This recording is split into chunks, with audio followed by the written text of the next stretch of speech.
I will tell you about the trap the devil uses to control you and your mind. Have you ever wondered why so many people go through their entire lives without accomplishing anything significant? Why, despite having grand dreams in their youth, full of energy and hope, do they end up growing old with heavy hearts, carrying the burden of regret like stones in their chests? Why is there this cruel discrepancy between what we dream of being and what we actually become? The answer might be closer than you think, and it is, at the same time, simple and profoundly unsettling. Napoleon Hill, in his revolutionary and controversial book Outwitting the Devil, offers an explanation that might shake your deepest convictions. According to him, the overwhelming majority of people live in a state he calls drifting. And this isn't just a casual observation from a writer. It's the result of decades of research, of interviews with hundreds of successful and unsuccessful people, of meticulous analysis of the patterns that separate winners from losers. But what exactly does this seemingly simple yet devastatingly powerful term mean? Literally translated, we could say that drifting is living adrift, without a clear direction, without a defined purpose, without truly taking the reins of one's own existence.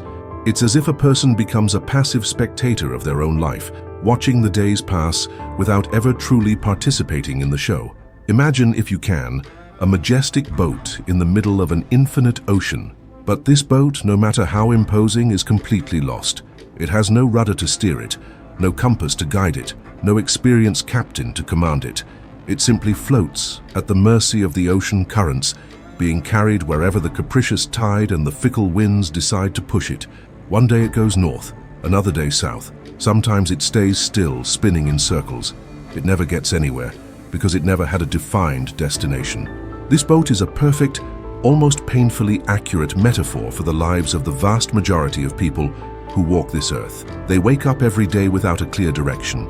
They don't consciously decide where they want to go, what kind of person they want to become, what legacy they want to leave. They simply allow themselves to be carried by circumstances, passively hoping that benevolent chance or mysterious luck will bring them something better, something different, something that will finally give meaning to their empty existences.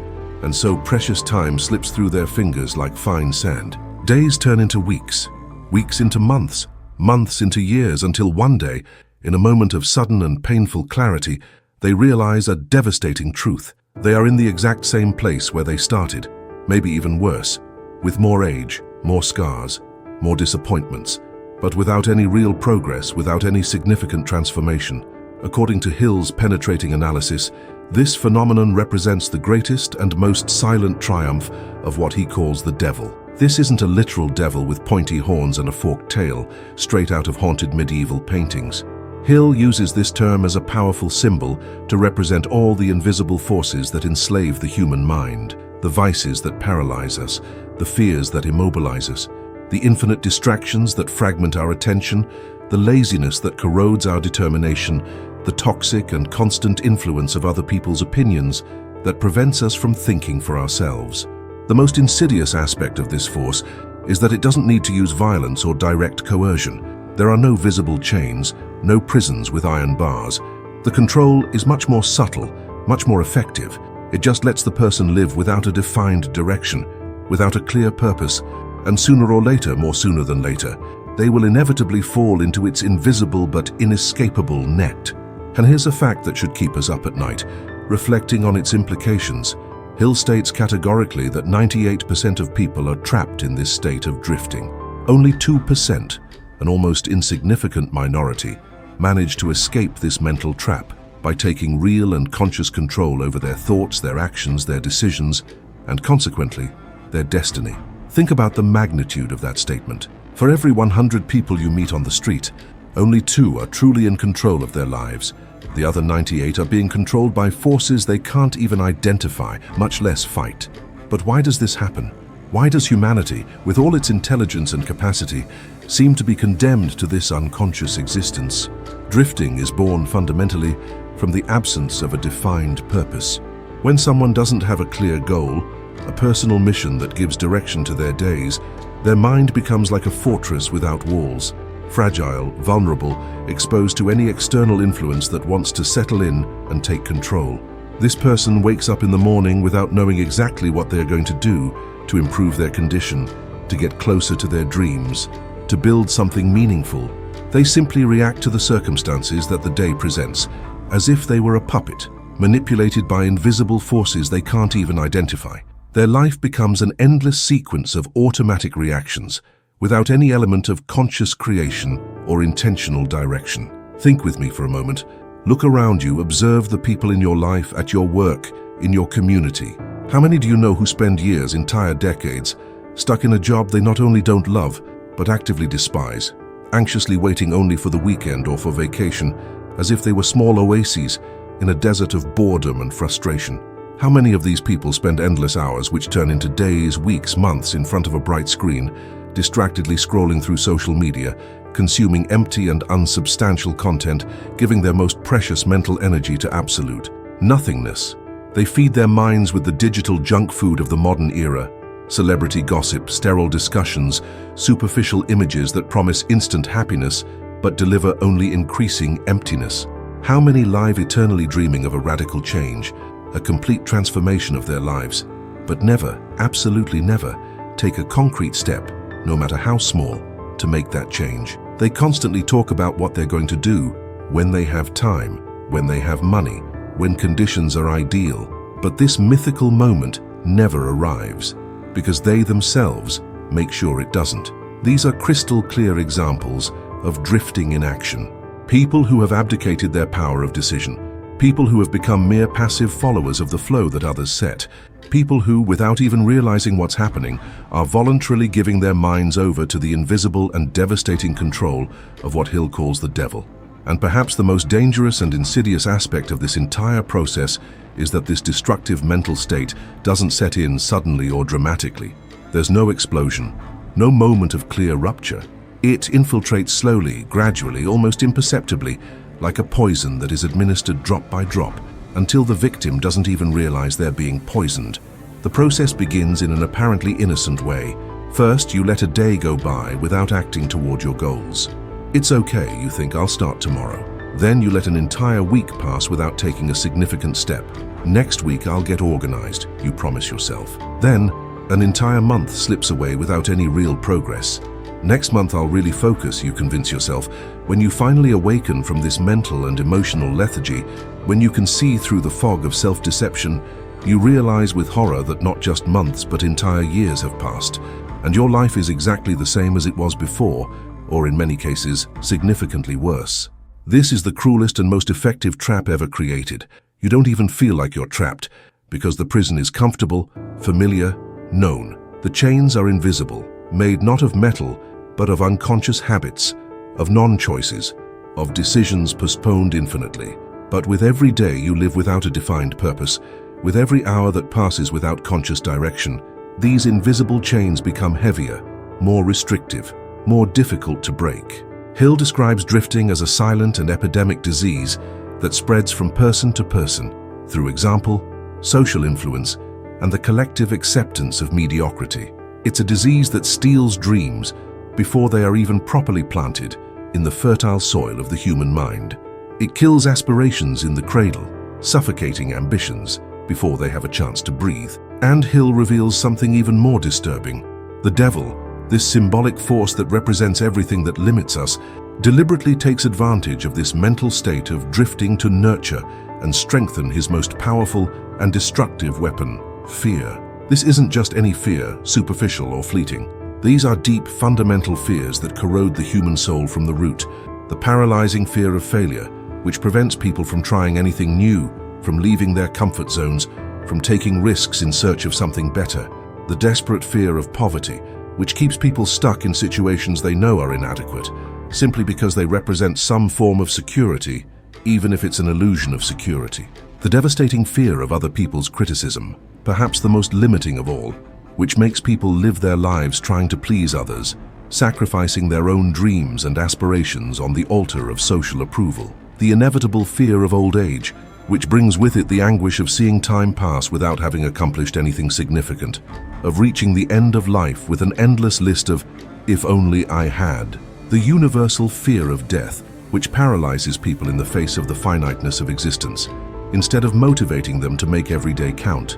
And perhaps the cruelest and most limiting of all, the fear of thinking for oneself, the fear of questioning, of doubting, of forming independent opinions, of taking intellectual and emotional responsibility for one's own conclusions and decisions.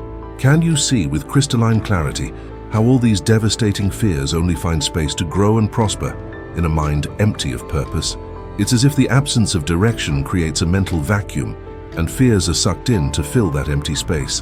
When you don't know where you're going, when you don't have a clear vision of what you want to achieve, any obstacle, no matter how small, seems insurmountable, a gigantic mountain blocking your path. Any criticism, no matter how constructive or well-intentioned, becomes unbearable, a wound that never heals. Any difficulty, any setback, automatically becomes a valid reason to give up, to return to the known safety of mediocrity. Drifting feeds fear with constant fuel, and fear in turn feeds and strengthens drifting. It's a vicious circle, a downward spiral that few can escape once they are caught by its destructive gravitational force. Now, at this moment, you might be thinking with a growing pang of anxiety in your chest, but am I living like this, adrift, without a defined direction? Did I fall into this trap without realizing it? The answer to this crucial question might be hidden in the small, seemingly insignificant choices of your daily life, in the decisions you make or fail to make when no one is watching, in the way you use your free time, your mental energy, your precious attention. If you wake up every morning without knowing exactly what you're going to do to get closer to your most important goals, if you can't clearly articulate what those goals are, if you feel that the days pass in a monotonous sequence and nothing really important happens, if you notice that you are always defensively reacting to what the world throws at you instead of proactively creating your own opportunities, then yes, you may be trapped, perhaps for longer than you'd like to admit, in the destructive mental state of drifting. But here's the news that can change everything. The light at the end of the seemingly endless tunnel. There is a way out. There is a way to escape this mental prison. And it is not in something external. It does not depend on factors outside your control. It's not in capricious luck, which may or may not smile on you. It's not in government policies which change with the wind.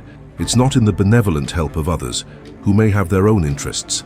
It's not in the miraculous opportunity that will appear out of nowhere to solve all your problems. The way out is within you. It always has been. You just forgot where to look. The most powerful antidote against the poison of drifting is the establishment of a definite purpose. When you finally establish a clear, specific goal, something that gives deep meaning and conscious direction to your existence, something extraordinary happens. Your mind awakens from its lethargic sleep. It's as if you had spent years walking in the dark, and suddenly someone turned on a bright light. The lost boat of our initial metaphor finally gets a firm rudder. The ocean, which once seemed chaotic and threatening, now has a clear and navigable direction. You are no longer lost in the middle of the vastness. You are on a journey with a defined destination. And it doesn't necessarily mean having grandiose goals or ambitions that are impossible to achieve immediately. The power is not in the size of the goal, but in the clarity with which it is defined. It can be something relatively simple, as long as it is genuinely important to you. What really matters is having a true north, something bigger than you, something that transcends your immediate needs and gives meaning to your daily actions. Because a mind consciously occupied with creating, with building, with evolving, leaves no empty space for the destructive forces of the devil to infiltrate and take up residence. A mind nourished by genuine purpose does not allow itself to be manipulated by cheap distractions or instant pleasures. A truly determined mind has the extraordinary ability to transform seemingly insurmountable obstacles into solid steps for a continuous ascent. Hill insists, based on decades of observation and research, that the transformative power of discipline is what definitively differentiates those who succeed in life from those who fail. Discipline is not punishment or unnecessary suffering. Discipline is the inner strength that keeps you firm in your purpose, even when temptations appear disguised as easy opportunities, even when physical and mental fatigue knocks on your door, even when others mock your determination or question the validity of your dreams. And along with conscious discipline comes an equally crucial element: faith. Not a blind or naive faith, but an unwavering confidence based on evidence and experience, that if you persevere with consistency and intelligence, if you stay the course even when the storms come, you will inevitably achieve what you seek. Notice how these elements connect in a powerful synergy: definite purpose, conscious discipline, and grounded faith form an invincible triad. With these three pillars solidly established, your mind transforms from an enemy into your most powerful ally. Without them, you remain vulnerable, an easy victim of the invisible currents that keep billions of people stuck in the same place. Now, I want you to stop for a moment and reflect honestly. How many precious years of your one and only life have you consciously or unconsciously given over to destructive drifting? How many significant projects have remained eternally on paper, victims of chronic procrastination? How many dreams have been carefully filed away for someday that never comes, always postponed to a hypothetical, more convenient future? And how many times has that magical someday, which was supposed to solve everything, simply never arrived? How many times have you woken up and realized you were living the exact same life as a year ago, 2 years ago, 5 years ago? Time is, without a doubt, the most valuable resource in the universe. It is more precious than gold, rarer than diamonds, more powerful than any material wealth. And it has a cruel characteristic. It doesn't come back. It can't be recovered. It doesn't accept negotiation or supplication. Every minute you spend on useless distractions, on unfounded fears, on paralyzing indecisions, is a minute literally handed over to the forces that Hill symbolizes as the devil. It is wasted lifetime, drained vital energy, and human potential thrown into the garbage. But every minute consciously invested in a clear purpose, in increasing discipline, in real personal growth, is like a solid brick in the slow but sure construction of your true freedom. It's a concrete step toward the life you really want to live, the person you really want to become. In the end, when all the excuses are removed and all the complexity is simplified, the choice is always yours. Either you take conscious and deliberate control over your mind, your thoughts, your actions, or someone or some force will take that control for you. There is no middle ground, no neutral zone in this fundamental battle. And if you do not actively decide the course of your life, if you do not take full responsibility for your destiny, you can be absolutely certain of one thing: drifting will decide for you, and its decisions will never be in your favor. The forces that keep people trapped are clever, patient, and persistent. They don't need to defeat you in an epic battle.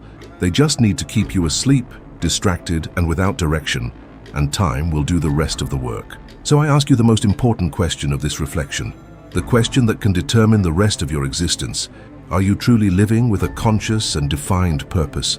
Or are you just adrift, unconscious and vulnerable, caught in the invisible trap that keeps billions of people stuck in the exact same place, dreaming of change but never acting to create it? The honest answer to that question can be not just the first step, but the most important step toward your true liberation. Because recognizing the problem is always the beginning of the solution. And you, what answer will you give?